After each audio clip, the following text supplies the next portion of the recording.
Praise the lord, హల్లెలూయా. దేవునికి స్తోత్రం. ఎలా ఉన్నారండి?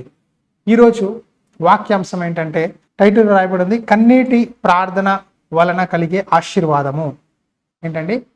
కన్నీటి ప్రార్థన వల్ల కలిగే ఆశీర్వాదాలు. Blessing of prayers on tears. అంటే ఎవరైతే కన్నీటి ప్రార్థన చేస్తారో దేవుడు ఎటువంటి ఆశీర్వాదాలు ఇస్తారో మనం ఈ సందేశం ద్వారా తెలుసుకుందాము. మరి ఈరోజు నేను మీ మధ్యలో ఒక స్త్రీ యొక్క ప్రార్థన గురించి చెప్పాలని ఆశపడుతున్నాను. సహజంగా ప్రార్థన అంటే మీ అందరికీ తెలుసు, దేవుడితో మాట్లాడడము, దేవుడితో సంభాషణ చేయడము. మరి కన్నీటి ప్రార్థన ఎలా చేయాలి, ఎందుకు చేయాలి, ఎప్పుడు చేయాలి అనే విషయాలని నేను ఈ మెసేజ్ ద్వారా మీతో నేను చెప్తానండి. దయచేసి శ్రద్ధగా వినండి, ఇది చాలా ఉపయోగకరంగా ఉంటుంది. మీరు ఇలా ప్రార్థన చేసి చూడండి, కన్నీటి ప్రార్థన. దేవుడు ఖచ్చితంగా మీ జీవితాల్లో దీర్ఘకాలికంగా ఉండే సమస్యలు, బాధలు, ఇబ్బందులు ఏవైతే ఉన్నాయో అవన్నిటి నుంచి రాబోయే రోజుల్లో మిమ్మల్ని విడిపించి మిమ్మల్ని ఆశీర్వదిస్తారు. హల్లెలూయా. సో లేట్ చేయకుండా వాక్యంలోకి వెళ్ళిపోదాము. ఒక చిన్న ప్రార్థన. ప్రభువా, నీకు వందనాలు.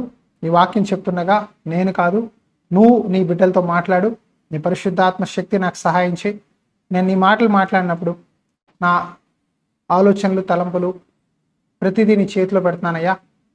నా జ్ఞానం, నా బుద్ధి కాదు, నాకు నీ కృప కావాలి, నీ పరిశుద్ధాత్మ శక్తి కావాలి. ఈ మాటలు చెప్తుండగా వినువారి జీవితాల్లో ఈ మాటలు పనిచేసే విధంగా సహాయం చేయండి. ఎందుకంటే మీరు చెప్పారు, నా వాక్యము రెండంచెల ఖడ్గము. ఈ వాక్యం ప్రకటిస్తున్నప్పుడు జీవ నదులు పారుతున్న ప్రాంతాల్లో ఎక్కడైతే నిర్జీవ క్రియలు, ఎక్కడైతే ఎండిపోయిన స్థితి ఉంటుందో అక్కడంతా ప్రభువా సమృద్ధిని, ఆశీర్వాదాన్ని, ఫలాన్ని ఇస్తానన్నారు. మరి వాక్యం చెప్తుండగా వినువారి హృదయాన్ని ముట్టి తాకి ఆశీర్వదించి బలపరచమని యేసయ్య నామములో అడిగి వేడుకుంటున్నాము తండ్రి. ఆమెన్, ఆమెన్, హల్లెలూయా. సో ఈరోజండి కన్నీటి ప్రార్థన అనే విషయాన్ని ఆలోచిస్తే, నేను యేసు ప్రభువుని తెలుసుకున్న తొలి రోజుల్లో అండి, మా ఇంటి ముందు ఒక ఆంటీ వారు ఉండేవారు. వాళ్ళు క్రిస్టియన్స్ అనమాట. సో వాళ్ళు ప్రతి బుధవారం వాళ్ళ ఇంట్లో సాయంత్రం 1 గంట ప్రార్థన కూడిక జరిగేది. అయితే వాళ్ళ ఇంటికి మేము అప్పుడప్పుడు వెళ్తున్నాం, అంటే బుధవారాలు వెళ్తాం, అన్యులుగా ఉన్నాం అప్పుడు. నేను మా అమ్మగారు వెళ్ళేవాళ్ళం. సో ప్రార్థన చేసినప్పుడు పాస్టర్ గారు నిలబడి ప్రార్థన చేసుకున్నాం రండి అన్నప్పుడు అక్కడ చాలామంది ముసుగేసుకొని కన్నీళ్ళు ప్రార్థన చేసేవారు. కొంతమంది కాసేపటికి బాగా ఏడ్చేవారు. అప్పుడు నేను చాలా యవనస్తుని, చిన్నపిల్లవాడిని. వాళ్ళందరూ ఏడుస్తుంటే నాకు తెలియదు కదా, వాళ్ళని ఇటు చూసి ఆంటీని చూసి మధ్యలో ముసి నవ్వులు. చూడు ఆంటీ ఎలా నవ్వు ఏడుస్తుందో అని చెప్పి, ఆంటీ చూడు ఎట్లా ఏడుస్తుందో అని నిజంగానే నవ్వానండి. అబద్ధాలు ఆడట్లా. నేను తప్పు చేశాను, ఒప్పుకుంటున్నాను. చూడు ఆవిడ ఎలా నవ్వుతుంది, ఏడుస్తుందో చూడు. అరే ఆంటీ బాగుంటుంది కదా. కొంతమంది అయితే భయంకరంగా ఏడ్చేవారు. వాళ్ళు ఎంతలా ఏడ్చేవారంటే వాళ్ళ ఆ చీర కొంగు తడిసిపోయి భయంకరంగా ఏడ్చేవారు. వాళ్ళని చూసినప్పుడు భయపడండి. ఏమైపోయింది ఆంటీకి, ఏంటి ఎంతలా ఏడుస్తుంది, ఎవరు చచ్చారు? ఫస్ట్ నా నోట్లో వచ్చిన మాట అదే, ఎవడు చచ్చాడని అంతగా ఏడుస్తారు వీళ్ళు నాటకాలు, డ్రామాలు. ప్రేయర్ అయిపోయాక మళ్ళీ కళ్ళు తుడుచుకొని మళ్ళీ నవ్వుతారు. ఏందో భక్తి, నాకు అర్థం కాదు. నేను ఇలాగే అన్నానండి. ఇప్పుడు ఎందుకు చెప్తున్నానంటే, నేను దేవుణ్ణి గురించి తెలియక మాట్లాడాను నేను. ఓకేనా? తెలిసి కాదు, ఇది తెలియక. ఫస్ట్ ఇంప్రెషన్ ఏడుస్తామంటే, ఏంది ఎంత ఏడుస్తున్నారు, ఏమైపోయింది, ఎవరైనా పోయారా అని ఫస్ట్ టైం నేను చూసినప్పుడు అయితే ఇంట్లో అందరిని చూసా. అంకుల్ బాగానే ఉన్నారా, వాళ్ళ పిల్లలు ఉన్నారా, పోనీ వాళ్ళని బంధువులు ఎవరైనా పోయారా, ఏమైపోయింది ఇంత ఏడుస్తున్నారు అనుకున్నా. సో కన్నీటి ప్రార్థన వాళ్ళు అలా చేస్తుంటే నాకు అర్థం కాల. అంటే నా బుద్ధిహీనత, నా వివేకం అనాలి కదా. వాక్యం తెలియకపోతే మరి ఇలాగే ఉంటాం. ఎప్పుడైతే క్రమక్రమంగా వెళ్తున్నానో, కొద్ది రోజులు వెళ్ళాక, కొద్ది వారాలు వెళ్ళాక ఒకరోజు నేను ఏడ్చా. పరిశుద్ధాత్మ దేవుడు నన్ను ముట్టినప్పుడు ఆ ప్రార్థనలో నా కళ్ళు నిండా నీళ్లు. నేనే ఏడవట్లా, ఆటోమేటిక్గా నీళ్లు బడబడబడ కారిపోతూనే ఉన్నాయి. నేను అనుకుంటున్నా, అది నేను ఎందుకు ఏడుస్తున్నాను, నా కళ్ళు ఎందుకు నీళ్ళు వస్తున్నాయి, నా కళ్ళు నీళ్ళు ఆగట్లేదు ఏంటి, కంట్రోల్ చేసుకోలేకపోతున్నాను. ఇలాంటి అనుభవం మీకు ఎప్పుడైనా జరిగిందా? జరిగితే మీరు ప్లీజ్ కమెంట్స్లో పెట్టండి మీ అనుభవం ఏంటో. కాబట్టి తద్వారా కొంతమంది అయినా తెలుసుకోగలరు. సో నేను అనుకోవట్లా ఏడవాలి అని, కానీ నా హృదయాన్ని పరిశుద్ధాత్మ దేవుడు నా పాపాన్ని ఒప్పింపజేస్తున్నాడు. నువ్వు అవిధేయంగా ఉన్నావు, నువ్వు నా మాటకి లోబడట్లేదు, నువ్వు పాపివి.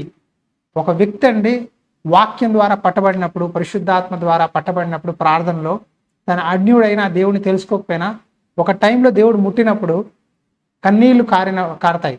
అనుకోకుండా కన్నీళ్ళు వస్తాయి.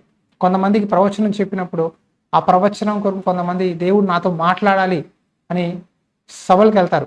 అలా వెళ్ళినప్పుడు పాస్టర్ గారు మీతో ఆ ప్రవచనం చెప్పినప్పుడు వ్యక్తిగతంగా చేయి చూపించి, నీతోనే దేవుడు చెప్తున్నాడమ్మా, దేవుడు నిన్ను దీవిస్తాడు, నిన్ను పరిచర్లో వాడుకుంటాడు, నీకు సంతానాన్ని ఇస్తాడు అని చెప్పినప్పుడు వాళ్ళు కంటి నిండా ఆపుకోలేకుండా నీళ్లు కారుతూనే ఉంటాయి, ఏడుస్తూనే ఉంటాయి, తట్టుకోలేరు.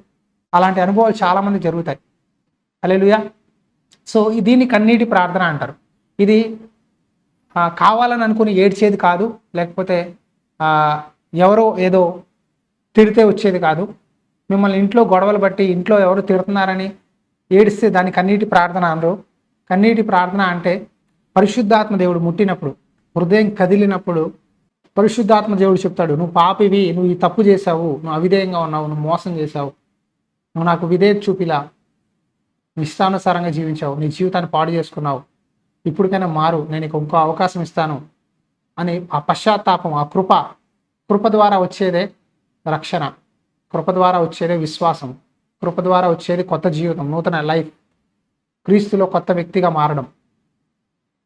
అది మారే ప్రక్రియలో వచ్చేదే కన్నీటి ప్రార్థన. పావురానికంట కంటి నిండా నీళ్లు ఉంటాయంట, అంటే దాని హృదయం అంత సున్నితంగా ఉంటుంది. ఒక క్రైస్తవుడు హృదయం కూడా సున్నితమైన హృదయంగా, దేవుడికి లోబడే విధంగా, దేవుని యందు భయభక్తులు కలిగి నడుచుకునే విధంగా, ఆయనకి ఇష్టానుసారంగా జీవించినప్పుడు దేవుడు గొప్ప కార్యాలు చేస్తాడు. సో ఈరోజు నేను ఈ కన్నీటి ప్రార్థన గురించి ధ్యానించినప్పుడు నాకు ఒక స్త్రీ గుర్తొచ్చింది. ఆవిడ పేరు హన్నా. ఏంటండి? హన్నా. ఈ స్త్రీ అండి, హన్నా అంటే కృప అని అర్థం. ఏంటి? గ్రేస్, కృప కలిగింది, కృప కలిగిన దానని అని అర్థం హన్నా అంటే. సో ఈ హన్నాకి భర్త పేరు ఎల్కానా. తినకు ఒక సవితి ఉంది, తన పేరు పెనీనా. మీ అందరికీ ఈ తన స్టోరీ తెలుసు, కానీ మీకు క్లుప్తంగా చెప్తాను. హన్నా మరియు పెనీనా ఇద్దరు భార్యలు, ఒక భర్త పేరు ఎల్కానా. ఆ ఎల్కానాకి ఉన్న ఇద్దరు భార్యల్లో పెనీనా మరియు హన్నా. పెనీనాకి పిల్లలు ఉన్నారు, హన్నాకి పిల్లలు లేరు.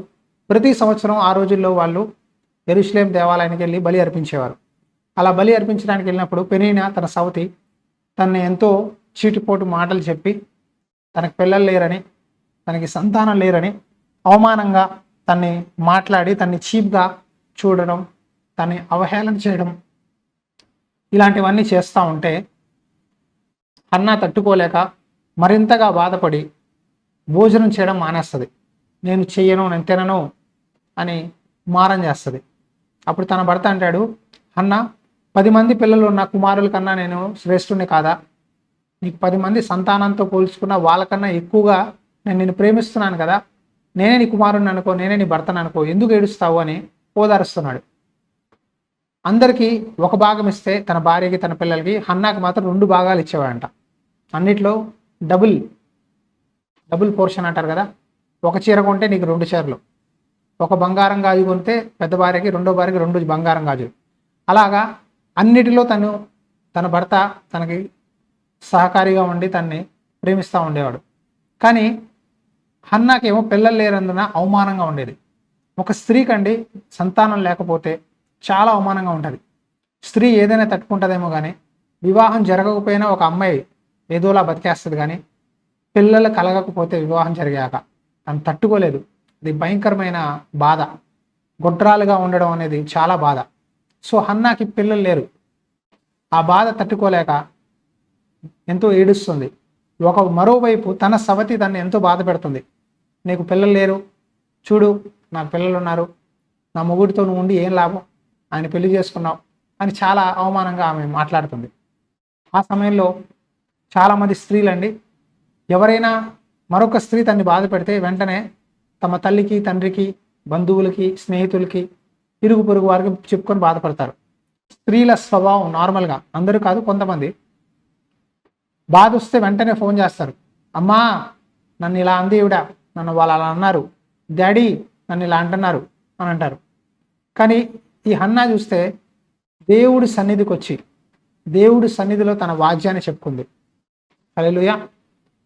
దేవునితో పెనుగులాడింది, ఏడ్చింది, ప్రార్థించేసింది. దేవా నాకు సహాయం చేయి, కన్నీళ్లు విడిచి వేదనతో ప్రార్థన చేసిందంట. హల్లెలూయా. కన్నీళ్లు విడిచి వేదనతో ప్రార్థన చేసింది. చూద్దాం వాక్యంలో మొదటి సమూయేలు 1వ అధ్యాయం 10వ వచనం. మొదటి సమూయేలు గ్రంథం 1వ అధ్యాయము 10వ వచనంలో ఇలా రాయబడి ఉంది. ఇంగ్లీష్లో ఉంది, she prayed with tears in distress for child. బహు దుఃఖాక్రాంతురాలై వచ్చి యెహోవా సన్నిధిని ప్రార్థన చేయుచు బహుగా ఏడ్చుచు, సైన్యములకు అధిపతివగు యెహోవా, నీ సేవకురాలనైన నాకు కలిగి ఉన్న శ్రమను చూచి నీ సేవకురాలనైన నన్ను మరొక జ్ఞాపకం చేసుకుని నీ సేవకురాలనైన నాకు మగపిల్లను దయచేసిన ఎడల వాని తల మీదకి క్షౌరపు కత్తి ఎన్నటికీ రానియక వాడు బ్రతుకు దినములన్నింటను నేను వానిని యెహోవానగు నీకు అప్పగింపునని మొక్కుబడి చేసుకునెను. ఆమె యెహోవా సన్నిధిని ప్రార్థన చేయుచుండగా ఏలి ఆమె నోరు కనిపెట్టుచుండెను. ఎలనగా హన్నా తన మనస్సులోనే చెప్పుకొనుచూ ఉండెను. ఇక్కడ బహు దుఃఖముతో కదా, దుఃఖం వస్తే స్త్రీలు వెంటనే వాళ్ళకి వీళ్ళకి చెప్పుకుంటారు. కానీ హన్నా బహు దుఃఖముతో, కన్నీళ్లు వచ్చినప్పుడు, బాధ వచ్చినప్పుడు తను దేవాది దేవుని మందిరంలో కన్నీళ్లు విడుచు ప్రార్థన చేసిందంట దేవుడికి.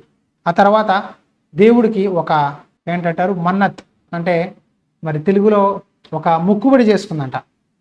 ఏంటంటే నాకు సంతానం ఇస్తే, ఏంటండి నాకు కుమారుణ్ణి ఇస్తే, దేవా నాకు కుమారుణ్ణి నువ్వు ఇస్తే, నా మీద కనికరాన్ని నువ్వు చూపిస్తే, నీ దాసి మీద నన్ను నువ్వు జ్ఞాపకం చేసుకుంటే, కుమారుణ్ణి ఇస్తే నేను ఆ కుమారుణ్ణి తన జీవితకాలమంతా తనని నేను క్షౌరం కత్తి రాకుండా నెత్తి మీద నీకు నేను అర్పిస్తాను, నేను ఇస్తాను, నీకు ఇచ్చేస్తానయ్యా అని దేవుడితో చెప్తుంది.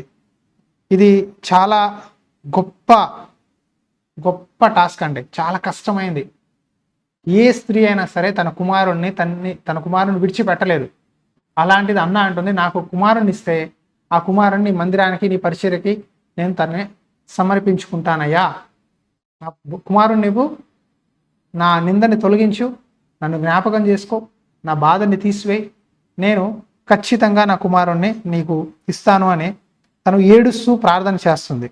అయితే ఎప్పుడైతే తను ప్రార్థన చేస్తుందో ఏలి అనే యాజకుడు ఉన్నాడు అక్కడ. ఆయన అంట ఆ హన్నాని చూసి, స్త్రీని చూసి తన నోటిని గమనిస్తున్నాడంట. తనేమో ఆత్మతో ప్రార్థిస్తుంది, తన నోరు కదులుతుంది కానీ మాట వినబడట్లేదు. ఏంటంటే కన్నీటితో ప్రార్థన చేసినప్పుడు చూడండి, కొంతమంది ఏడుస్తూ ప్రార్థన చేస్తారు, నోట్లో మాట వినపడకపోయినా నోరు పెదాలు కదులుతూ ఉంటాయి. అలా కదులుతూ ఉంటే హేలి అనుకున్నాడంట తను మద్యం తాగేసి మందిరానికి వచ్చి ప్రార్థన చేస్తుందేమో, ఇదేంటి బాబోయ్ అని చెప్పి ఆయన అన్నాడంట, ఇంకెంతకాలం తాగుతావు, తాగుడు విడిచిపెట్టవా, ఒక స్త్రీని నువ్వు తాగేసి వచ్చావేంటి అంటే ఏ స్త్రీ కూడా తట్టుకోలేదండి. కానీ హన్నా మామూలుగా అయితే ఇంకోరు అంటారు, మీరు పాస్టర్ కదా మీకు తెలీదా, నేను కన్నీటి ప్రార్థన చేస్తున్నానని మీరు నన్ను ఎలాగా తాగేసి వచ్చాను అని అంటారు, ఎంత ధైర్యం, మీకు గౌరవించే పద్ధతి కూడా తెలీదు, చిచ్చి ఇంకోసారి నేను మీ మందిరానికి రాను, మీ చర్చ నాకు వద్దు అని చెప్పి వెళ్ళిపోయే వాళ్ళు బోల్డ్ మంది ఉన్నారు. పాస్టర్ గారు ఒకవేళ ఇలా అంటే ఈ రోజుల్లో కనుక పాస్టర్ గారికి జ్ఞానం లేదు, ఒక స్త్రీని పట్టుకొని తాగేసి వచ్చి మందిరంలో ప్రార్థన చేస్తావా అంటారా అని చెప్పి వెళ్ళిపోతారు. కానీ హన్నా చాలా సౌమ్యురాలు, చెప్పాను కదా, దయగలిగిన స్త్రీ. తన సవతి తనని అవమానించినప్పుడే తను తిరిగి ప్రశ్నించదు, తిరిగి పోరాడదు. దేవుడి దగ్గర దేవుడి దగ్గర తన మొరని పెట్టుకుంటుంది. మరి యాజకుడు చెప్పినప్పుడు తను ఏమంటా తెలుసా, ప్రభువా అంటే ఇంగ్లీష్లో ప్రభు అనుంది, లార్డ్, నేను తాగి రాలేదు, ఓకే, నేను తాగేసి రాలా, నేను చాలా దుఃఖంతో వేదనతో ఉన్నాను అని చెప్తూ తన బాధను చెప్పుకుంది. చూద్దాం. 1 సమూయేలు 1:15 ఇలా రాయబడింది. నేను చాలా వేదంతో వచ్చాను అని చెప్తుంది. 1 సమూయేలు 1:15. హన్నా, అది కాదు నా ఏలినవాడా, నేను మనోదుఃఖము గలదాననై ఉన్నాను. నేను ద్రాక్షరసమునైనను మద్యమునైనను పానం చేయలేదు గాని నా ఆత్మను యెహోవా సన్నిధిని కుమ్మరించుకొనుచున్నాను. హల్లెలూయా.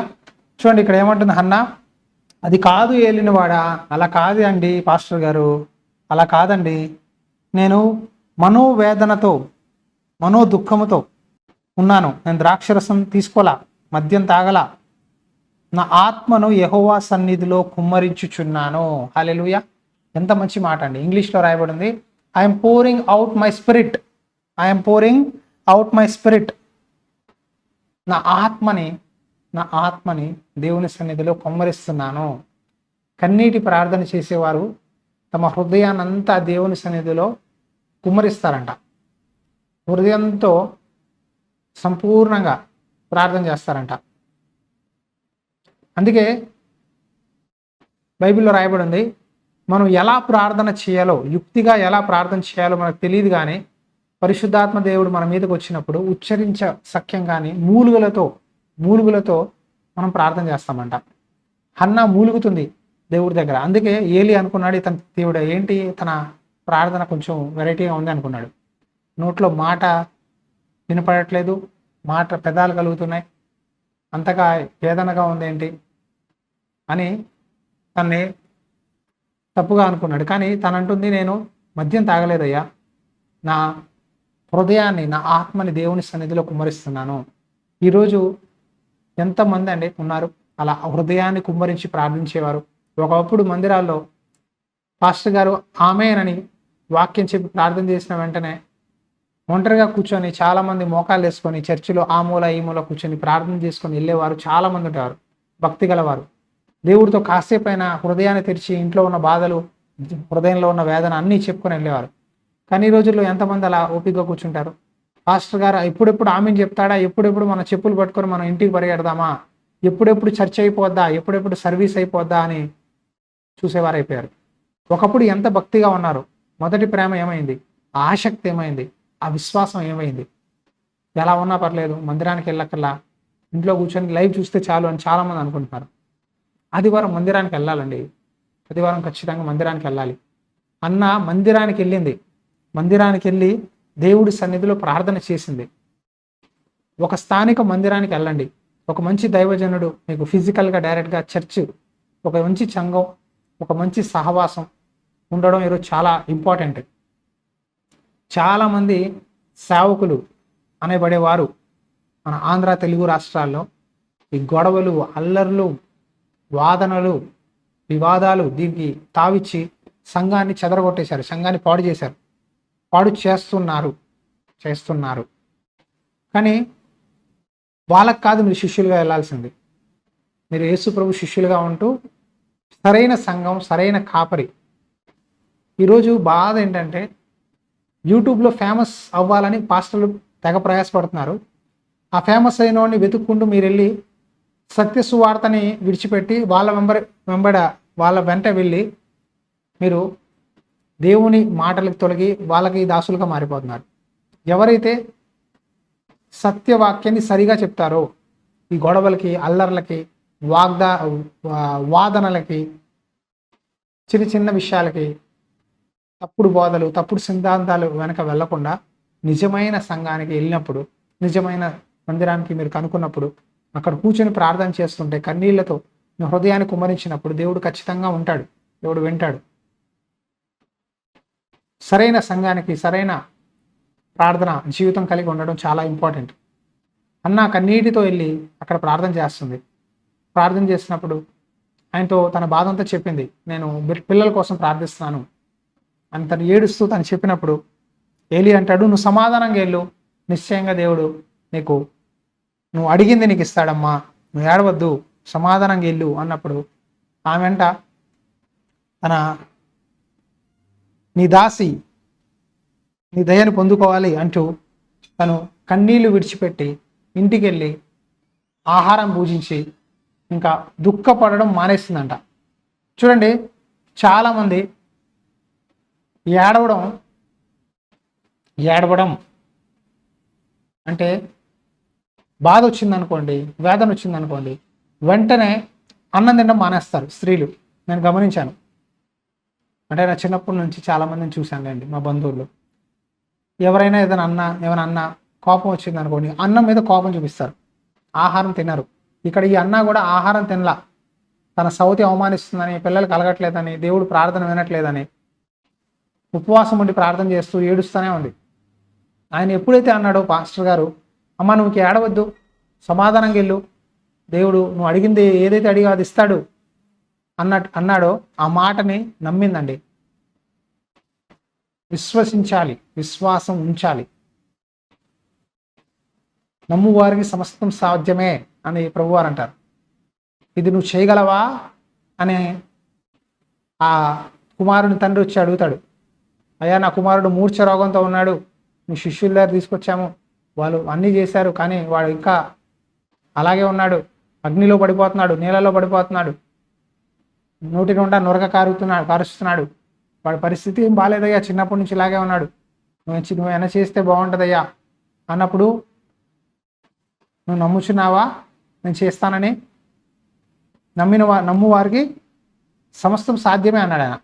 విశ్వసించిన ఎడల నమ్మువానికి సమస్తం సాధ్యమే. ఈ స్త్రీ అండి, ఆ యాజకుడు, ఆ సేవకుడు మాటని నమ్మింది. దేవుడు సేవకుడు మాట్లాడినప్పుడు, మీ గురించి ప్రవచించినప్పుడు, ఏదైనా చెప్పినప్పుడు ప్రభువే నాతో చెప్తున్నాడని నమ్మాలి. కొంతమంది నమ్మరు. అవుద్దంటారా అండి పాస్టర్ గారు? అవుద్దంటారా? ఎప్పుడు అవుద్దండి? ఎన్ని సంవత్సరాలండి? ఎన్ని రోజులు పడుతుందండి? ఏదైనా సూచన ఉందా అండి? ఏదైనా దర్శనం చెప్తారా అండి? ఏదైనా ప్రవచనం చెప్తారా అండి అని చాలామంది ఈ రోజుల్లో కోరుకుంటారు. దేవుడు మాట నెరవేరాలంటే ప్రవచనాలు అక్కర్లా, దర్శనాలు అక్కర్లా. ఆ మాట చాలు, విశ్వాసంతో పలికే ఒక్క మాట చాలు.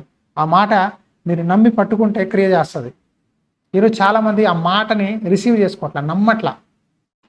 మేము ప్రార్థన చేస్తాం, కొన్నిసార్లు మేము ప్రార్థనతో చేసినప్పుడు విశ్వాసంతో, ప్రభువా ఈ సహోదరి జీవితంలో సంతానాన్ని దయచేయి, వివాహం జరిగించు, వీళ్ళ నిందని తీసివే అని విశ్వాసంతో మాట్లాడినప్పుడు మీరు కూడా అదే విశ్వాసంతో పట్టుకోవాలి.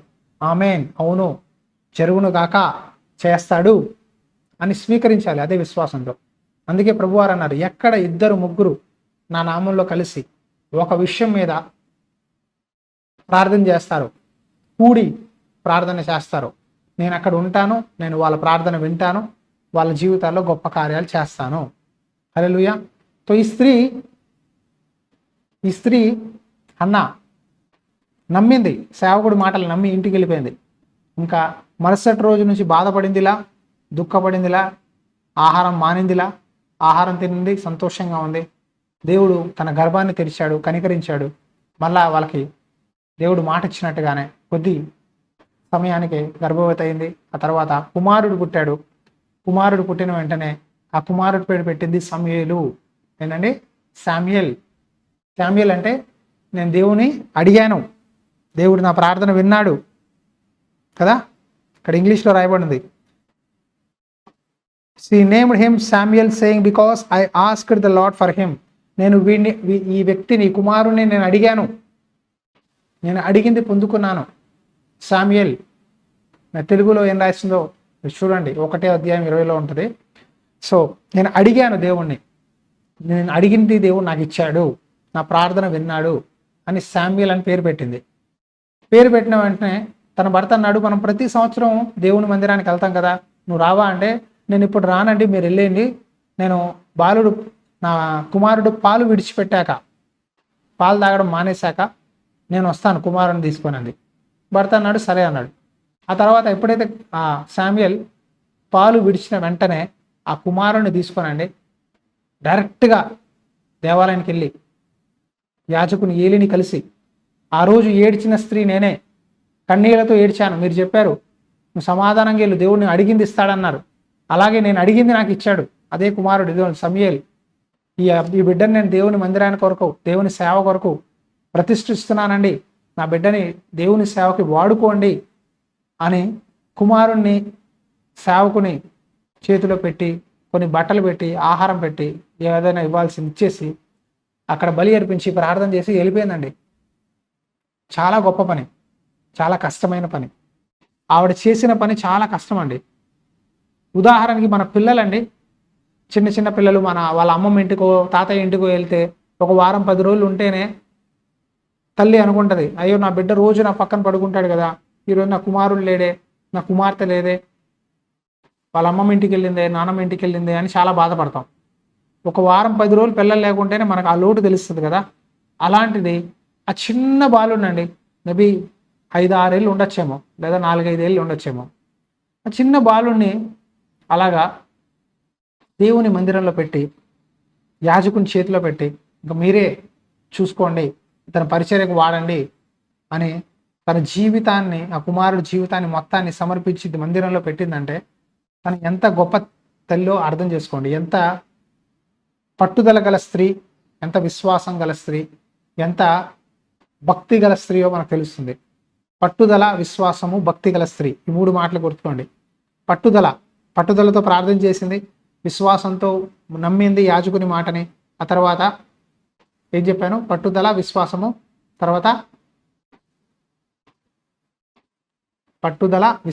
తర్వాత ధైర్యం.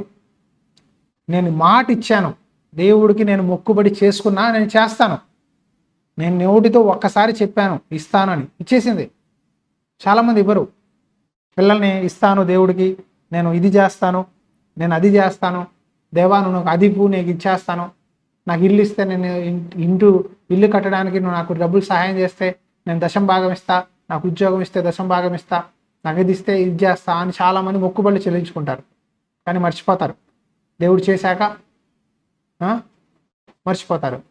మీరు ఎప్పుడైతే దేవుని సన్నిధిలో అండి ఒక మొక్కుబడి నోటితో చేస్తుంటే, ఒక సేవకుడు ముందుగానే లేదా మీరు దేవుడితో చెప్పినప్పుడు అది చెల్లించడం మీ బాధ్యత.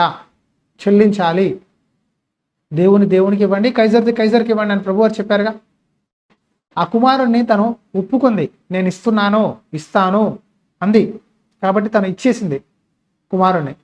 ఆ తర్వాత తన ఇంటికి వెళ్ళినప్పుడు చాలా బాధపడి ఉండొచ్చు, నా కుమారుడు నాతో లేడే, అయ్యో ఏమైందో అనుకుండొచ్చు. కానీ ఇక్కడ వాక్యంలో ఆ ప్రస్తావన అయితే లేదు.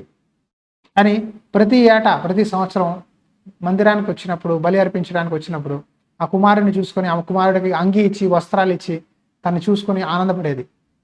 ఇక్కడ వాక్యంలో చూస్తే తన కుమారుడిని మళ్ళీ ఇంటికి తీసుకెళ్ళింది, మళ్ళీ వెంట పెట్టుకొని వెళ్ళింది, మళ్ళీ నాకు ఇచ్చాడు నా బాలుడిని, నేను ఉండలేకపోతున్నాను యాజకుడా అని అల్లా ఇచ్చేసింది. ఇంతే, ఇచ్చేసింది.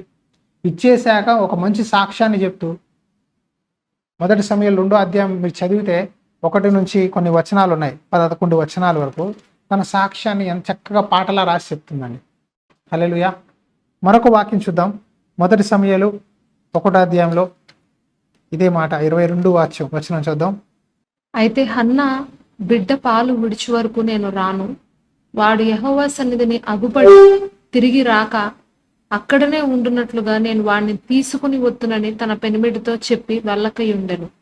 చూడండి, ఇక్కడ హన్నా బిడ్డ పాలు విడిచిన వెంటనే దేవుని సన్నిధికి తీసుకెళ్ళి ఇంకా జీవితకాలం అంతా నేను వాడిని తీసుకుని వెళ్ళి జీవితకాలం అంతా దేవునికి సమర్పించేసింది. హల్లెలూయా. సో తను చేసిన దానికి, తను మొక్కుబడి చెల్లించిన దానికి, విశ్వాసంతో తను క్రియ చూపించిన దానికి దేవుడు ఏం చేశాడో తెలుసా? ఇంకొక వాక్యం చూద్దాం. మొదటి సమయాలు 2వ అధ్యాయము 21వ వచనం. తను ఇచ్చినందుకు దేవుడు ఏం చేశాడంటే, యెహోవా హన్నాను దర్శింపగా ఆమె గర్భవతి అయి 3 కుమారులను 2 కుమార్తెలను కనెను. అయితే బాలుడగు సమూయేలు యెహోవా సన్నిధిని ఉండి ఎదుగుచూ ఉండెను. తన కుమారుని ఇచ్చినందుకు యెహోవా హన్నాను దర్శింపగా ఆమె గర్భవతి అయి. దర్శించాలి, దేవుడిని మిమ్మల్ని దర్శించాలి. దేవుడు మిమ్మల్ని దర్శించినప్పుడే సంతానం వస్తారు. ఒక భర్త భార్య పెళ్లి చేసుకుంటే సంతానం పుట్టాలంటే అంత ఈజీ కాదు. దేవుడు కనికరించి, దేవుడు ఇస్తేనే, దేవుడు నెరవేరిస్తేనే జరుగుద్ది. సో ఇక్కడ ఈమె ప్రార్థన చేసింది, తను ఇచ్చేసింది దేవుడికి, నమ్మకంగా ఉంది. కాబట్టి దేవుడు 3 కుమారులు, తర్వాత 2 కుమార్తెలు, ఒకరికి ప్రతిగా 5 మందిని ఇచ్చాయంట. హల్లెలూయా. ఒకరికి ప్రతిగా 5 మంది సంతానాన్ని ఇచ్చాడు. ఎంత గొప్ప దేవుడు అండి మన దేవుడు. దేవుడికి మనం గుర్తుపెట్టుకోండి, మనం దేవుడికి ఇస్తే దేవుడు అచ్చి ఉండే దేవుడు కాదు. దేవుడి కొరకు మీరు ఏదైనా చేస్తే, మీ పిల్లల్ని సేవకి ఇచ్చినా, మీరు దేవుని మందిరానికి పని కొరకు ఫైనాన్షియల్గా ఒక కానుక ఇచ్చినా, దశంభాగం ఇచ్చినా, కృతజ్ఞత కానుక ఇచ్చినా, ఏది ఇచ్చినా సరే దేవుడు అచ్చి ఉండే దేవుడు కాదు. ఇచ్చిన దానికి తిరిగి రెట్టింపు ఆశీర్వాదాన్ని ఇచ్చే దేవుడు. ఇక్కడ తన ఒక్క కుమారునికి ప్రతిగా దేవుడు 5 మంది పిల్లల్ని ఇచ్చాడు. 3 కుమారులు 2 కుమార్తెలు. 1 బాయ్ ప్లేస్లో 3 బాయ్స్ ప్లస్ 2 గర్ల్స్, 5 మంది. హల్లెలూయా. ఆ తర్వాత ఇంకో మాట ఉంది ఇక్కడే, దీంట్లోనే మీరు జాగ్రత్తగా గమనిస్తే, ఇప్పుడు చదివిన వాక్యంలో 3 కుమారులు 2 కుమారులు దేవుడు ఇచ్చాను దాన్ని దర్శించి, తర్వాత బాలుడైన సమూయేలు యెహోవా సన్నిధిలో ఏంటంట, ఏం చేశాడు, ఎదుగుచూ ఉండేనంట. దేవుని సన్నిధిలో ఎదుగుతున్నాడంట. హల్లెలూయా. అంటే ఏంటి, శామ్యూయల్ని నువ్వు వదిలేసావని కాదు అన్న, శామ్యూయల్ నా సన్నిధిలో ఎదుగుతున్నాడు, నా దృష్టిలో, నా కనుమేర చూపులో తను ఎదుగుతున్నాడు, ఆత్మలో ఎదుగుతున్నాడు, శారీరకంగా ఎదుగుతున్నాడు, నా దయలో ఉన్నాడు. అందుకే అండి బైబిల్లో నాకు చాలా నచ్చే ఒక యాజకుడు ఎవరైనా ఉంటే, మంచి సేవకుడు, పాత నిబంధనలో చూస్తే శామ్యూయల్ చాలా నిక్కచ్చిగా ఉంటాడు. తను బతికినంత కాలం దేవుడి సన్నిధిలో ఉన్నాడు, జీవితాంతం దేవుడి సన్నిధిలో ఉన్నాడు. తను మాట్లాడిన ఒక్క మాట కూడా నేల మీద పడలేదంట. మంచి సేవకుడు కదా. తన యవ్వన కాలాన్ని, తన బాల్యాన్ని దేవుడికి ఇచ్చేశాడు. అందుకే తన నోట్లో ఒక్క మాట కూడా కిందకి వెళ్ళలేదంట. అంతగా దేవుడు తను హెచ్చించి ఆశీర్వించాడు.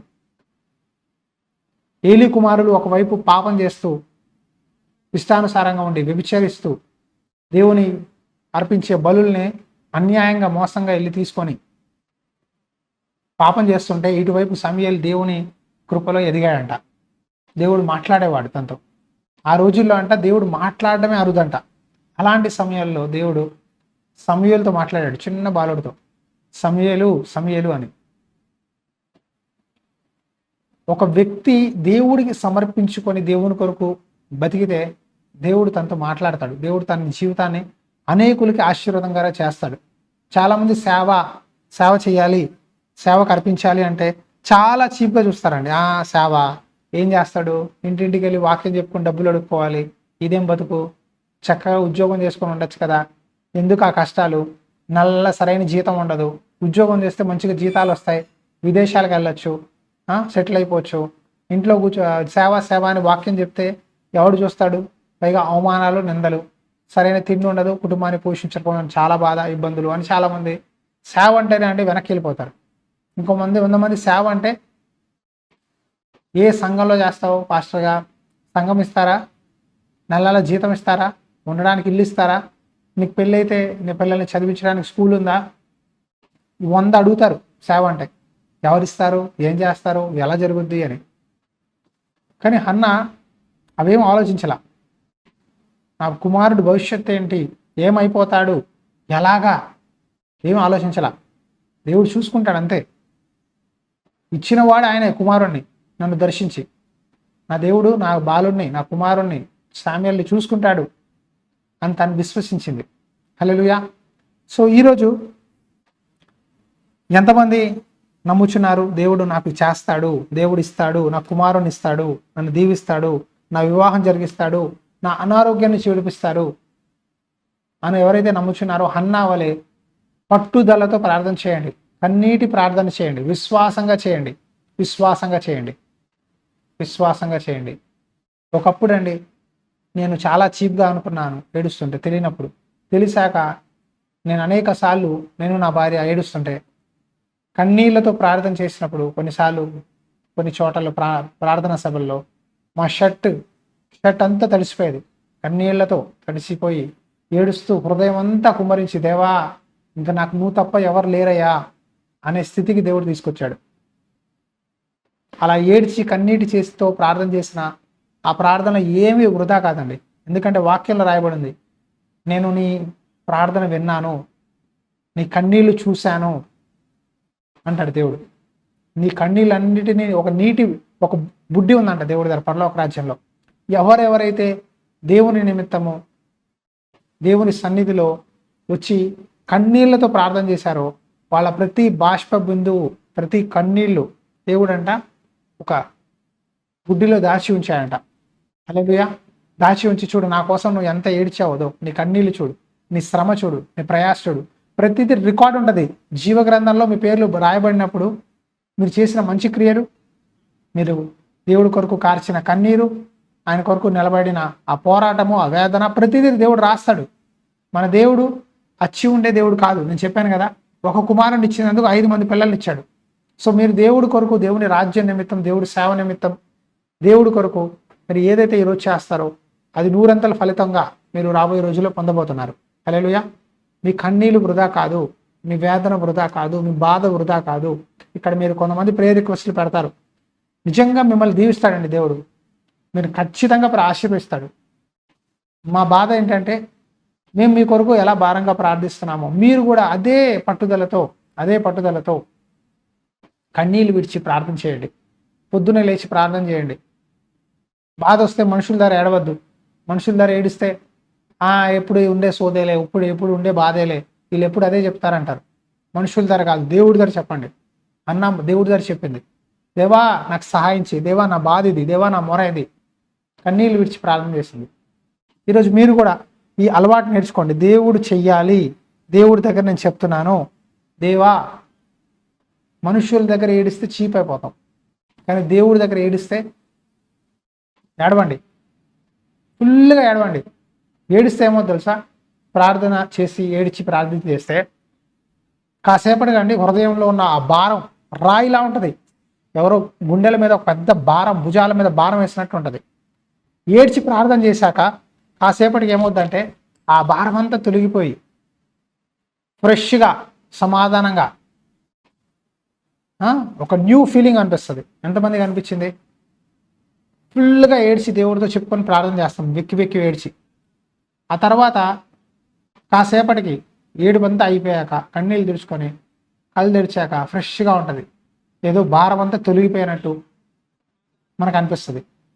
అందుకే ప్రభువారు అన్నారు, నీ చింత ఎత్తు నా మీదే, నీ చింత యావత్తు నా మీదే, నేను నీ భారాన్ని మోస్తాను. ఆపత్కాలంలో నాకు మొరపెట్టు, నేను నీకు సహాయం చేస్తాను, నీకు తెలియని గొప్ప సంగతులు బయలుపరుస్తాను. ఇర్మియా 33:3 కదా. ఇర్మియా 33:3 ఎవరికి నెరవేరబడుతుంది? ఆపత్కాలం ఎందు నాకు మొరపెట్టుము, call on to me when you are in trouble, I will answer you and tell you great and unsearchable things కదా. మొరపెడితే ఆపత్కాలంలో, కష్టం వచ్చినప్పుడు, కష్టకాలంలో ఆయనకు వారు మొరపెట్టిరి అని ఉంటుంది వాక్యంలో. కష్టకాలంలో, బాధలో దేవుడికి మొరపెట్టినప్పుడు, ప్రార్థన చేసినప్పుడు, కన్నీళ్ళ ప్రార్థన చేసినప్పుడు దేవుడు ఖచ్చితంగా మీ కన్నీళ్ళని తుడిచి మీ జీవితంలో ఆనందాన్ని, సంతోషాన్ని ఇవ్వడానికి ఆయన సిద్ధంగా ఉన్నారు. హల్లెలూయా. సో ఎప్పుడు కూడా బాధ ఎక్కువైపోతే, భారం ఎక్కువైపోతే చాలామంది సైడ్ ట్రాక్ అయిపోతారు. హృదయాన్ని కఠినం చేసుకొని రాయిలా అయిపోయి, ఇంకా దేవుడు చేయలే, ఇంకా జరగదులే, ఇంకేమైందిలే, చర్చికి వెళ్దాం, ప్రార్థన చేద్దాం, జరిగినప్పుడు చూద్దాంలే అని నిర్లక్ష్యంగా అయిపోతారు. హృదయాన్ని కఠినపరచుకోవద్దు. హృదయాన్ని సున్నితంగా కదా, విరిగి నలిగిన హృదయం దేవునికి ఇష్టమైన బలి. ఎప్పుడు హృదయం విరుగుద్ది, ఎప్పుడు నలుగుద్ది, ఎప్పుడు కదులుతుంది అంటే కన్నీళ్ళు కారినప్పుడు. హల్లెలూయా కదా. ఏడుస్తే వాళ్ళు ఏమంటారు, ఇందో ఈ సిస్టర్ చూస్తుంది, పాస్టర్ గారు చూస్తున్నారు, వాళ్ళందరూ చూస్తారేమో, నేను ఏడవను, నేను గట్టిగా ఉంటా, నేను కళ్ళు ఆపుకుంటా, కన్నీళ్ళు ఎందుకు ఏడ్చాలి, అందరూ చూస్తున్నారు అని చాలామంది చీప్గా అనుకుంటారండి. ఎవరు ఏమనుకుంటే నాకేంటి, ఎవరేమనుకుంటే నాకేంటి అనుకో. నీకు ఎవరికి బాధలు లేవండి, ఎవరికి బాధలు లేవు. ప్రతి ఒక్కరికి ఇంట్లో ఎక్కడో అక్కడ బాధ, సమస్య ఉంటుంది. బాధ లేనివాడు, కష్టం లేనివాడు లేడు. కానీ యథార్థంగా ఉండే వాళ్ళంటే దేవుడికి ఇష్టం. ఏంటి? యథార్థంగా ఉండాలి. బీ ప్రాక్టికల్, యథార్థంగా ఉండండి. సరే, మీరు మనుషులకి చెప్పుకోవద్దు, కానీ దేవుడితో చెప్పుకోండి. ఏడవండి, హృదయం నిండా కన్నీళ్లు పెట్టుకొని ఏడవండి.